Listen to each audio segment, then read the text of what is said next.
Halo semuanya, di video ini kita akan bahas tips menulis esai untuk beasiswa Chevening. Sekarang saya sedang bersama Pak Junaidi, salah satu penerima beasiswa Chevening. Kita akan bahas bagaimana cara menulis esai supaya bisa lulus beasiswa Chevening. Ikutin terus ya.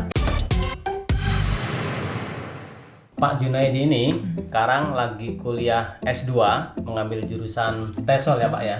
Teaching English for Speakers of Other Language di University of Nottingham di Inggris. Kita akan bahas tips menulis esai beasiswa Chevening. Langsung aja kita ke inti topiknya. Kita akan bahas satu persatu nih Pak Jun. Masing-masing esai itu isinya apa aja. Yang pertama ya Pak Jun, esai tentang leadership. Gimana nih isinya apa, kemudian gimana cara nulisnya, dan gimana pengalaman Pak Jun waktu itu nulis. Oke, untuk isi masalah leadership skill, struktur saya itu saya menggunakan storytelling. Storytelling ya, cara nulisnya ya. Untuk poin leadership skill ini yang perlu ditekankan adalah mereka itu mencari sebuah quality. Iya. Ya, quality daripada sebuah leadership itu sendiri. Quality leadership ya. Artinya bahwa tidak mesti kita harus mengatakan saya pernah menjadi pemimpin, pernah menjadi seorang ketua kelas atau menjadi ketua ini dan sebagainya. Yang penting itu adalah bukan hanya leadership, akan tapi juga influencer. Contoh misalnya, kalau misalnya teman-teman juga bisa nanti menggambarkan menjadi sebuah anggota forum. Kemudian pada saat itu misalnya teman-teman bisa memberikan sebuah pendapat. Kemudian pendapat itu dipakai sama orang. Itu sebenarnya juga contoh daripada seorang yang memiliki kualitas leadership, seorang pemimpin. Jadi fitur-fitur leadership itu ya, tidak harus jadi leader sendiri ya. Tidak mesti harus jadi leader ya. Jadi ingat itu ya, fitur-fitur leadership itu. Karena kan beasiswa Chevening ini khusus untuk S2 dan pelamarnya tentu masih pada muda-muda belum pernah menempati jabatan tinggi gitu ya, atau jadi pimpinan dan sebagainya. Meskipun masih staff atau anggota, yang penting fitur-fitur tadi ada ya. Jadi contoh misalnya seperti saya waktu itu menulis esai, saya bercerita, bercerita pengalaman dalam organisasi. Kemudian pada saat itu saya memberikan sebuah sumbangsih ide. Kemudian ide itu dipakai dalam sebuah organisasi. Sebenarnya secara tidak langsung kita itu seorang influencer, menjadi orang yang berpengaruh gitu ya, meskipun kita bukan ketua di situ, bukan pimpinannya, tapi kita memberikan pengaruh. Nah, story itu sudah bisa menunjukkan fitur leadership ya. Jadi saya mengatakan misalnya saya bergabung sama komunitas ini, kemudian pada saat itu kita sedang ada rapat, kemudian saya memberikan sebuah sumbangsi ide, kemudian ide itu dipakai oleh semua orang. Itu sebenarnya sudah salah satu ciri daripada seorang pemimpin. Kalau teknis penulisannya nih, apa sih sebenarnya keyword atau fitur-fitur yang dicari oleh reviewer dalam essay leadership itu? Ya tentu karena ini masalah leadership, tentu kita ingin mencari sebuah diksi yang berkaitan dengan leadership itu sendiri. Contoh misalnya yang sangat penting itu adalah inspire ya. Kemudian yang kedua itu initiate kemudian yang ketiga itu risk taking ya. Jadi seorang pemimpin itu harus berani mengambil sebuah sikap. Kemudian influence.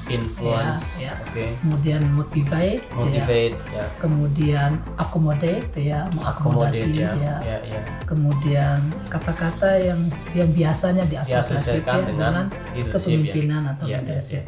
Dan ini saya tekankan pada teman-teman untuk at least dalam isi itu harus ada kata-kata itu. Kata kunci itu harus masuk ya di dalam isi ya. Tadi ya kata-kata kunci yang disebutkan tadi minimal harus ada kombinasinya lah di situ ya. Seperti lead gitu ya. Itu perlu harus ada di sana. Kita pindah ke isi yang berikutnya, yaitu isi tentang networking.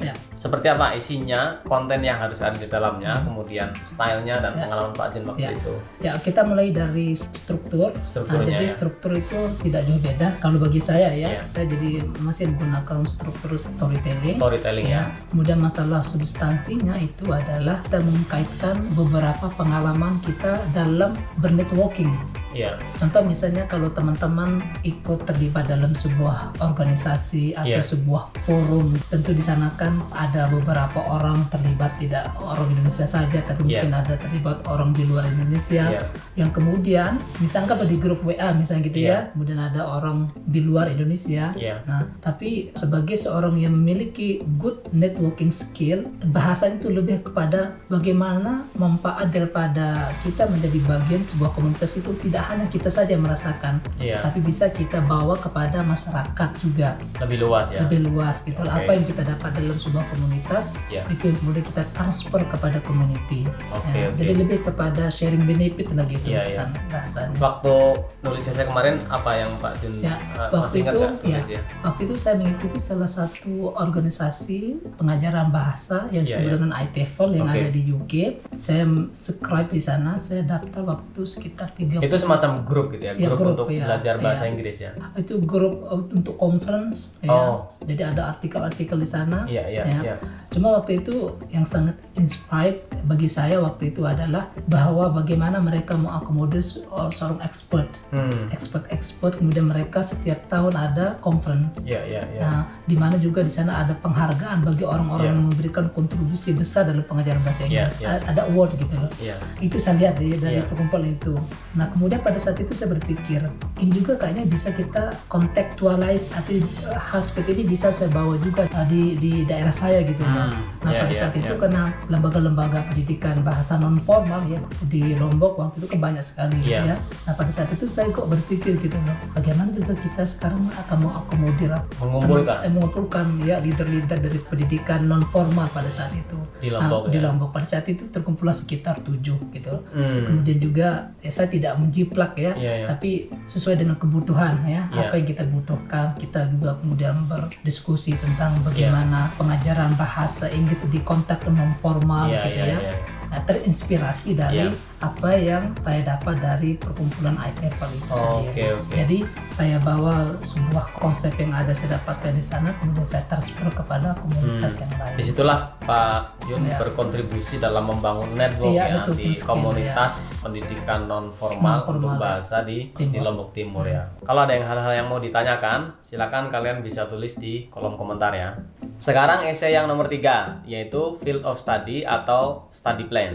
Ini apa ini isinya Pak Jun? Kita kembali seperti yang tadi masalah struktur dulu. Strukturnya Ini kalau saya menggunakan struktur lebih kepada reasoning gitu ya. Alasan ya. Ini lebih berkaitan dengan kenapa alasan kita mengambil bidang studi kita. Bidang studi yang kita ambil ya. Kemudian yang kedua, kenapa juga kita mengambil di universitas. Tadi seperti saya misalnya, kenapa saya mengambil TESOL. Tentu kemudian saya mengkaitkan dengan beberapa pengalaman saya, karir saya, kemudian mungkin future juga itu bisa kita kaitkan dengan sana.